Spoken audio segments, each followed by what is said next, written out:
Welcome to official SL TV channel. Please don't forget to subscribe to my channel and share my video and press the red button. Please help me to share my video.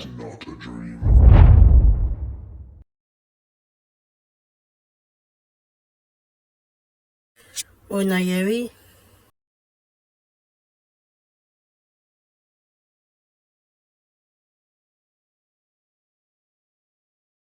Unayeri? Town. A social media fitness content creator and TV personality is currently in prison in Sierra Leone, awaiting trial for comments she made about the president and the first lady. Hawa, who has dual Sierra Leonean and Canadian citizenship, is accused of insulting President Julius Maada Bio and his wife Fatma Bio in a 25-minute video posted on Facebook in 2023, just as the country was preparing for elections. The video resurfaced and went viral. Last December, more than a year after the post, she was arrested on live television, where she was taking part in the Sierra Leonean reality TV show called House of Stars. Hawa is accused of transmitting insulting messages via a computer system. Prosecutors claim the video incited public disorder and damaged the reputation of the president and his wife. Despite apologizing for her video comments, her case was referred to the High Court for trial, and 2 months on, there's still no start date for that trial, and she's still being held on remand. Her family say they are concerned about her mental health and well-being. Her 3 children live in Canada. I've been speaking to her daughter, Alicia Hunt. At first, when me and my family saw the, footage of my mom being arrested, we didn't really believe it. Because, we thought, no way could she be arrested for, words she said years ago and apologized for. But after confirming that she had actually been arrested, our hearts just dropped and we were freaking out, trying to figure out how to help her from overseas. She was arrested during a live show. Were you watching the show or were you looking at clips of the arrest later? I was looking at clips of the arrest later. After I saw the arrest, I reached out to some of my mom's best friends here in Calgary, some of our very close friends, to try to figure out, first off, if she had actually been arrested, and then just, who do we, contact on our side from the Canadian government to see how we can assist our mom. And when you started searching for information, what were you told about the charges against her and the reason why she had been arrested? From the clip in the show, we did discover was that she was arrested for words used against the president and first lady. However, they did take more than a week to actually officially state her charges after her arrest. And from what I understand, they do have a certain amount of time where they do have to officially state charges when they arrest someone. So we were, quite worried about not actually knowing which law she had broken. It was mainly the Canadian Embassy who were able to communicate her charges to me and kind of explain from there. I also did do a lot of research to kind of help us understand this law. And have the authorities in Sierra Leone been in touch with you at all? The authorities in Sierra Leone have not been in touch with me at all. The most I've gotten is some public feedback from government officials in Sierra Leone that was posted on Facebook. And all this while, what was going through your mind concerning these events? We were really just worried sick for, first off, her safety. There were a lot of malicious rumors going around the internet, and there still are. Sometimes I wake up and I see posts of people saying that my mom's been killed, and it's very scary to see and very scary not knowing that we never know when those rumors are true. So there's definitely been a lot of panic on our side. But now that I have appointed my mom an amazing lawyer, I definitely do feel like I have a lot better control of the situation and less anxiety around it. Have you been able to make any contact at all with your mother in jail? And what did you learn by speaking or seeing her? I am able to make contact with my mom through her lawyer. So when he goes to see her, sometimes he's able to video chat me when he's with her, and I'm able to speak with her through that way. Through speaking with her, I've been able to, learn more about the conditions in there, What about your siblings? How have they been coping with this? So I do have two siblings. My older brother is 25 years old, and my younger brother is 16 years old. Especially for my 16-year-old little brother, it's definitely not been easy on him. I've spent a lot of time having to comfort him, and especially in regards to people's cruel responses on the media saying that my mom deserves to be killed or deserves to be physically abused. That's really hard for especially a young boy to see about his mom. Our mental health hasn't been doing the best throughout this. Are you able to tell us how things have changed for you personally over the past couple of months?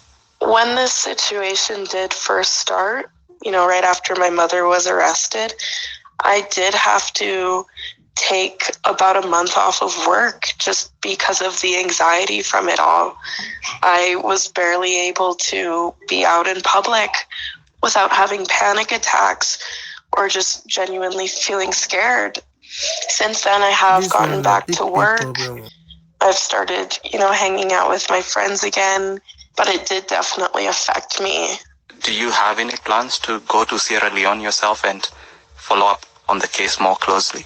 I have been told that it would put my safety at risk if I did go to Sierra Leone. I do wish I could feel safe traveling to Sierra Leone and help oversee the case, but I just don't feel safe in doing so. Alicia Hunt, daughter of Hawa Hunt.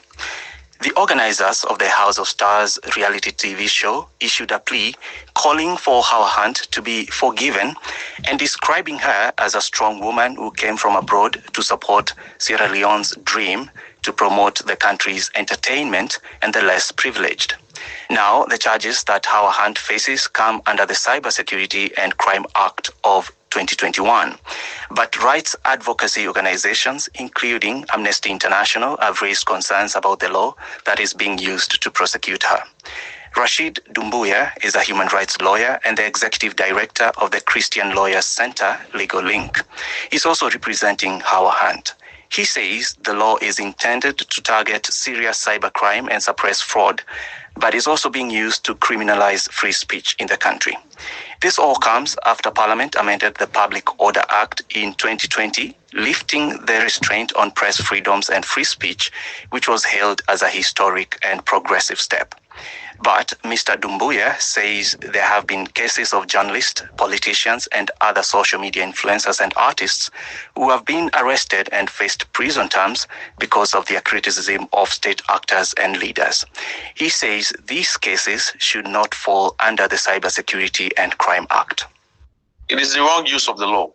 We believe the Cybersecurity and Crimes Law was passed or should really suppress fraud, child pornography, terrorism financing, and other serious criminal activities that occur through cyberspace. It is not supposed to be used against activists, artists, politicians, or ordinary citizens that express, their view or dissenting voices against state actors or leaders in the country, and hence the concern from human rights groups. How often is this law being used on citizens that you believe they are simply expressing their opinions and exercising their freedom of expression?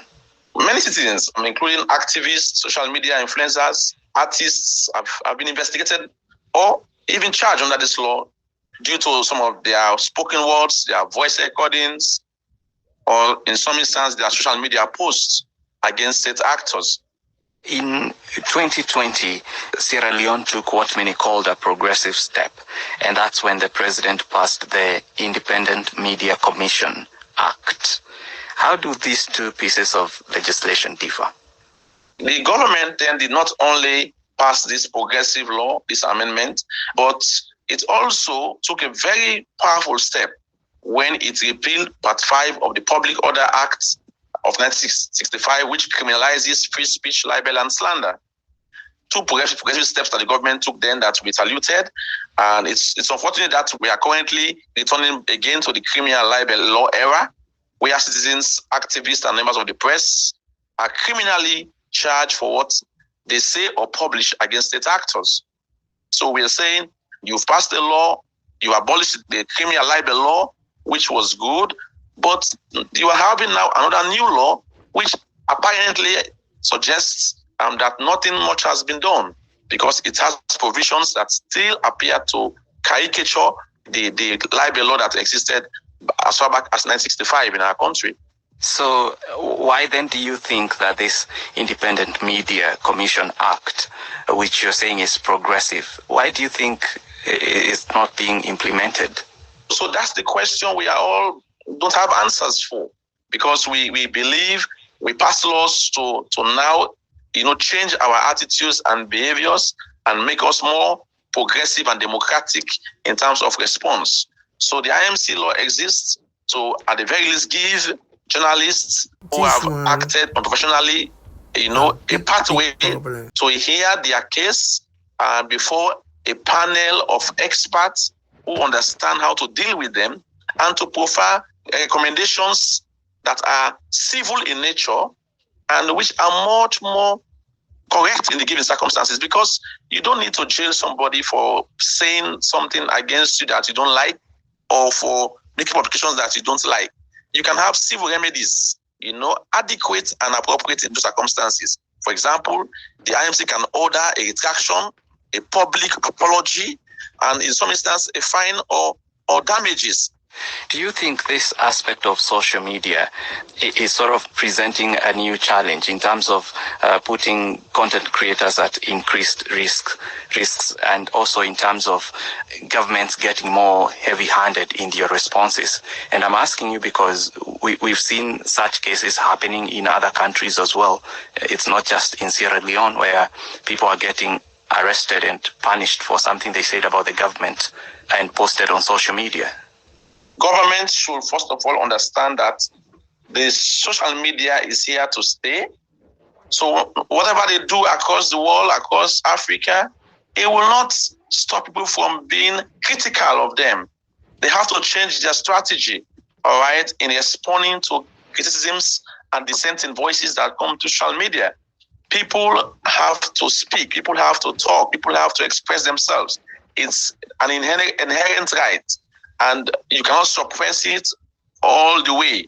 At some point, they have to speak. So what we do is to ensure we rule well as governments, to be democratic in our response. And by so doing, we now silence the opposition by our good deeds.